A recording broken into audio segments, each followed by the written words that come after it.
Look up at the sky, ask it why are you all so afraid?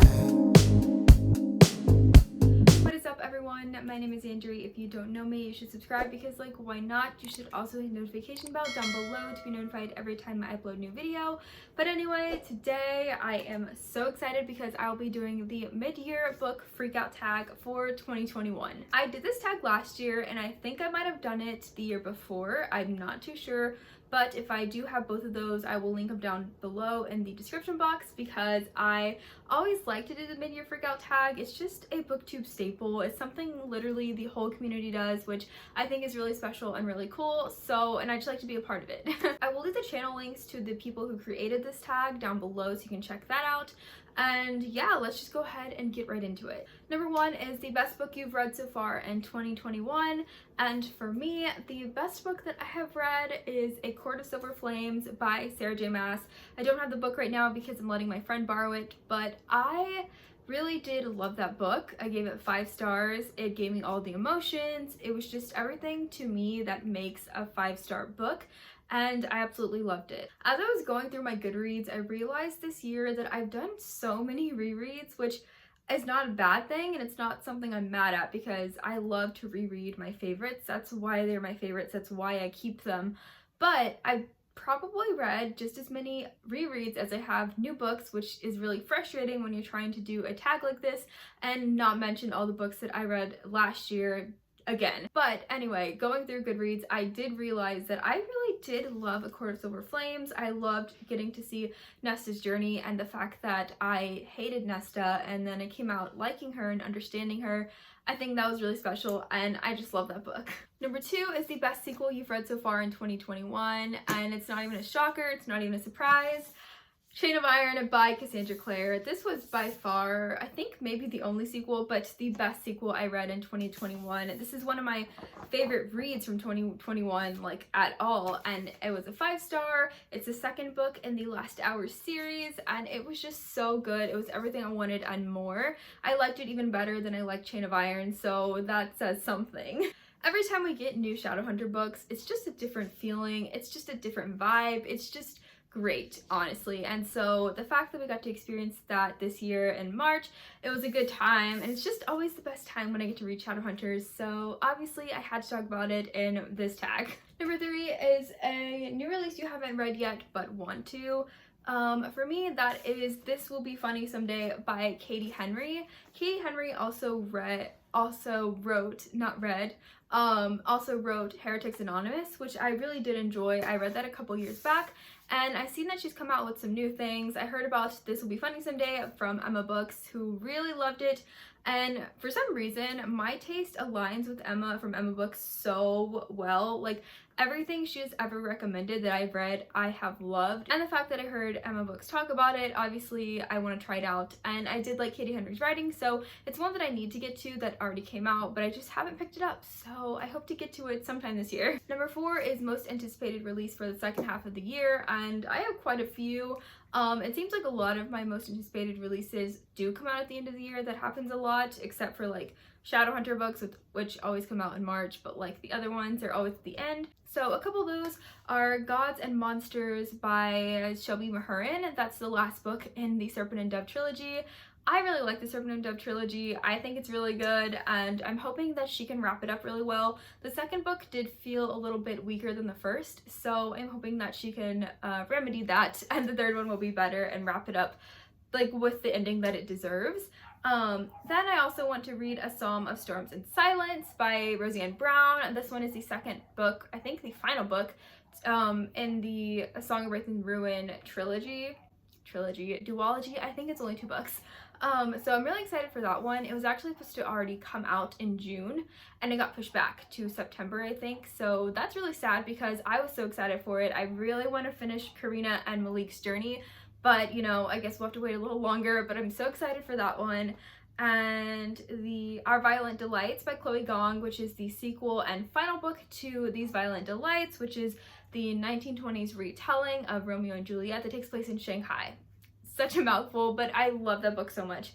Yeah, so I want to see how that ends. I'm scared. I think I know how it's gonna end, but we'll see. But then also The Bronze Beast by Roshani Chokshi.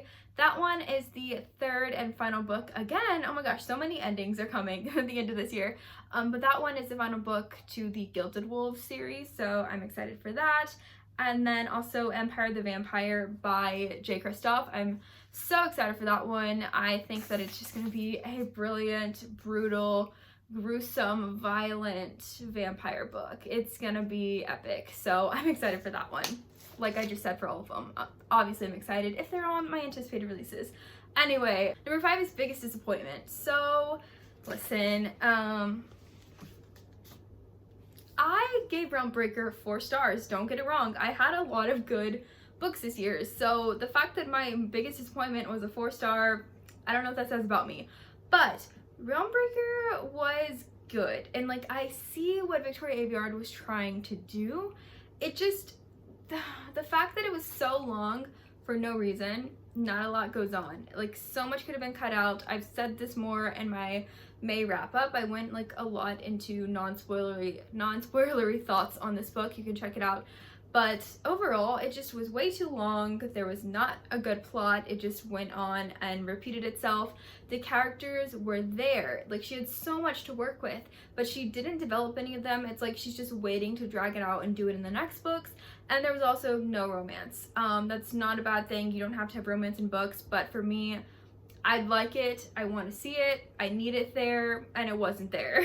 And it's more so the fact that she was hinting at it and kind of teasing it, but it's like, no, you have to come back for the next ones to see it. And no, this book was big enough to have slow burn, and she just didn't do it. She's just being greedy. So it was a disappointment. Still gave it 4 stars because I liked it. I liked the characters. One of them was named Andrew, like me, but it was just disappointing. Number 6 is biggest surprise, and that one is The Shadows Between Us by Trisha Levenseller. I absolutely loved this book. I don't know why I didn't read it last year, because I got it last year. I think I got it for my birthday. I got it in October because I have the little gift note. My fiance sent it to me for my birthday last year. So yeah, that's when I got it. So I've had it for a while and I barely read it, but I'm so glad I did because it was so good. It's given me hope to go ahead and branch out and like leave my rereads alone and go on and try to find some newer books. So I'm glad that it kind of got me out of that reread slump of not reading new books. This one is all about a girl named Alessandra who decides she wants to woo the king. She wants to get him to fall in love with her, and then she wants to kill him, take his kingdom, and be the queen and rule alone. It's so funny to me, but I loved this whole book. It's really short, super fast. It's a standalone fantasy, which is not common, and yeah, it just surprised me so much. 5 stars. I loved it. Number 7 is favorite new author, either debut or new to you. For this one, I would say Pierce Brown. I don't know if I talked about him in my 2020 wrap-up, but the first book I read this year was Morning Star by Pierce Brown. It was the first book I read and finished, and it was the end to the Red Rising trilogy. And so I completely have fallen in love with Pierce Brown. I love his writing. I think Red Rising is just such a well-crafted series. It's crazy that that's his first like debut, only thing he's ever worked on, and it's so good. So he's definitely become a new favorite of mine. I keep up with him on Instagram. I follow where they sell merch. They have like an Instagram where they sell merch and they do a bunch of cool stuff. Like I follow it. It's they have the Howler Pod. There's just so much going on with the Red Rising community and the Red Rising fans, and I'm just trying to be in it because I want to be in it so bad. And it's just a fun time, honestly. It's a great community to be in, and I love it. Love Pierce Brown. So number 8 is newest fictional crush, and for this I would probably have to say James Harrendale. Listen, last year me, who had read Chain of Gold, would be like, Andrew, what's wrong with you? Because I wasn't the biggest fan of James Harrendale, but after reading Chain of Iron, it's just like, come on. Everything he did for Cordelia and Chain of Iron, come on. You can't not love James. So I've really found this new respect for him, this new love for him. I think he is an amazing character, and I truly do love him so much. I love him more than Will. I love him more than his own father. Like, it's just how it is. Also, Hawk from Blood and Ash. Listen, Hawk is a very basic type of fantasy fictional man. He is somebody that you probably shouldn't trust, probably is not good for you, but at the same time, it's like, come on. Like, he's literally seems just like any of Sarah J Maas's characters, like Rhysand or Cassian. He kind of reminds me of all the bad boys, except he's kind of different, and from a whole different world, but he has the same vibes, so you know, it's kind of like inevitable.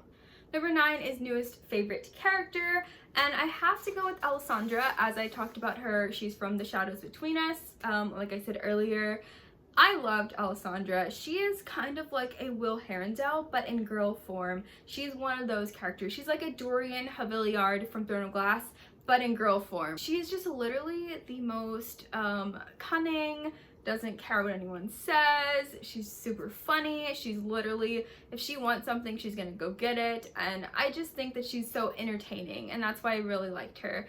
And also, whenever you get to see a character like that's emotions, you know that they're very real, because she's not someone who just displays all that.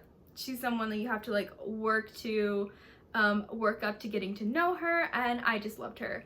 Also, another one would be Nesta. After I learned more about Nesta, I truly do love her character as well, and think that Sarah J Maas wrote her so good. And I don't know, I think going back and getting to read A Court of Thorns and Roses again after I've read A Court of Silver Flames will be a little bit different, and every time I see Nesta now, I'll be like, yes, you go girl, be angry because you deserve to, be angry because you can, like, you're gonna work through it eventually, but she's just dealing with things, and I just love Nesta. Number 10 is a book that made you cry. For me, that was An Emotion of Great Delight by Tahereh Mafi. I just read that this month, and I did cry.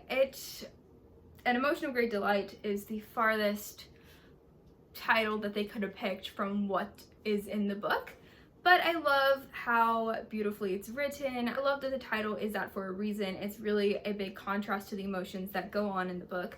And there was a specific scene, and I'm not going to go into spoilers, but there's a specific scene in there that has to do with a suicide attempt, and the components of who it is and why and what's going on and who finds her and stuff like that is very hard-hitting, and it hit me like a truck. Like, that was one of the saddest things I've ever read. The whole book was, honestly. It was an emotional roller coaster, but like only sad emotions. So yeah, I cried. I forgot to show the book. I had it right here. But yeah, even the cover has teardrops or raindrops, but I like to think of them as my giant teardrops on the book. Number 11 is a book that made you happy. For me, that was Legendborn by Tracy Deonn. This book also surprised me. I didn't think I would like it as much as I did, but I really did love it. I gave it, I think, only 4 stars, but it was still really good.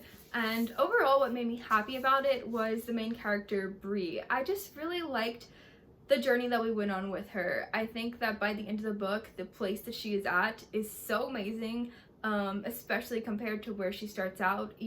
It's like she didn't see it coming, I didn't see it coming, and I just really loved her. And I think that, I know there's going to be more to her story, there's going to be more, she's not done, but where we leave off just made me so happy, and I just like Bree so much. Number 12 is the most beautiful book you've bought this year so far. Definitely has to be Lore by Alexandra Bracken. This book design is a work of art. So we have the front, which I'm not too much a fan of the front, okay? There's a little bit more going on. I love this part for the lore though, and then I just love marble, and so the fact that this book is white marble, it's just my aesthetic. It's everything I could want. The map is gold, which is really beautiful. Black marble on the end pages, and then for the kind of like section dividers throughout the book for the different parts, we get marble and marble again. So it's just overall so aesthetically pleasing to me, and such a gorgeous book. So definitely the most beautiful book I got this year. Number 13 is what books do you need to read by the end of this year? And okay, what books do I not need to get to? Like, there is never gonna be a time, I feel like, where I don't have any books I need to get to. I think my TBR right now is at least 200. So I have a lot of books. I'll just tell y'all a couple though. I really want to get to Mistborn by Brandon Sanderson. That is on my yearly goal for 2021. Like, If I don't read Mistborn and don't get into his works, I will be so mad at myself, but I definitely think I will. I also need to get to Iron Gold and Dark Age by Pierce Brown. They are the kind of sequel series to Red Rising. It's a continuation of it. I need to get to those before he writes the next one or the final one, but he's taking his time, going very slow, so I still have a lot of time, but I do want to get to them this year. I just need to wait and find some time to dedicate to just those books because I want to go back and do a reread because they're just brilliant and I want to get fully in the world, but right now I don't have the time to do that. Also want to read Stalking Jack the Ripper. If I don't read Stalking Jack the Ripper this year, I think I'm going to get rid of the books because I have all of them and I want to read them. I've been wanting to read them, but I haven't picked them up. So it's like, if I don't read them by the end of this year, do I really want them? Like, I'm not prioritizing them enough, so I hate to hold on to them for that long. So if I don't read them by the end of this year, getting rid of them. If I do, hopefully I like them because I really do want to try them out. Then there's a couple more that I just feel connected to. I feel like it's the time, like the time is coming for me to read them. I don't know. I get like that sometimes. I just get a book in my head and then I keep thinking about it and thinking about it until I'm like, okay, it's time. So these are some books that I feel a connection with right now at the moment. So Circe by Madeline Miller. I read Song of Achilles and really loved it, so I want to read Circe a lot, like really bad. Vicious by V.E. Schwab. It's just, that one is just one, I can't explain it, but I keep getting like a connection. I got the second book recently, so I'm ready to go on that. The Poppy War is one that I really want to read. I have all of them too, so it's something I need to get to. And then We Hunt the Flame. Those are a couple fantasies that I've been wanting to read and I just want to get into them already. So yeah, that is all the questions for this tag. I'm so happy it's finally summer. It's finally the time for mid-year freakout tag. I can't wait to watch everybody's videos because they're, like I said, they're one of my favorite tags to do, to watch. They're just so entertaining to me to see what everybody's been reading. So I'm really excited about all the videos coming. I will leave some people tagged down below to do this tag as well. And again, I will leave the original creators down below too, so you can go to their channels. And that's pretty much it. So if you're still here, comment a blue butterfly because my shirt. But that's all I have to say. So I hope you guys enjoyed the video and I'll see you in the next one. Bye! I saw you